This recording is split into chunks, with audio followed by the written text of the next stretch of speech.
এই গণভোট এড়িয়ে গেলে তার দাম দিতে হবে আগামী ৫০ বছর।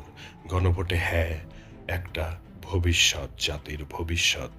গণভোট কোনো দলের ভোট না, এটা কোনো ব্যক্তির ভোট না, এটা জনগণের নিজস্ব সিদ্ধান্ত। গণভোট মানে খুব সোজা একটা বিষয়। এখানে জনগণ সরাসরি বলে দেয় আমরা এই পথে যাব নাকি অন্য পথে।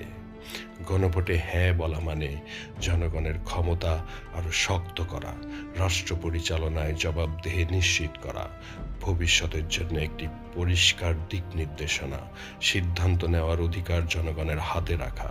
হ্যাঁ মানে বিশৃঙ্খলা না, হ্যাঁ মানে দায়িত্বশীল পরিবর্তন।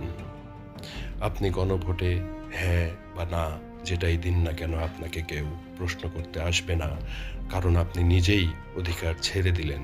যখন আপনার অধিকার আদায়ে হ্যাঁ ভোট দিলেন না, তখন নিজের অধিকার অন্যের হাতে তুলে দিলেন। চুপ থাকলে ইতিহাস লেখা হয় না, কিন্তু সিদ্ধান্ত ঠিকই হয়ে যায় আপনাকে পুরোপুরি বাদ দিয়েই।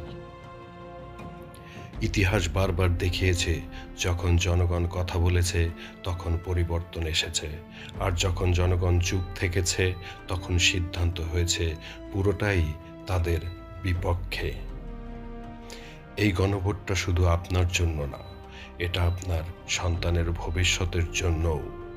আজ যে বাংলাদেশ আমরা বানাবো, আগামীকাল ওরা সেখানেই বড় হবে।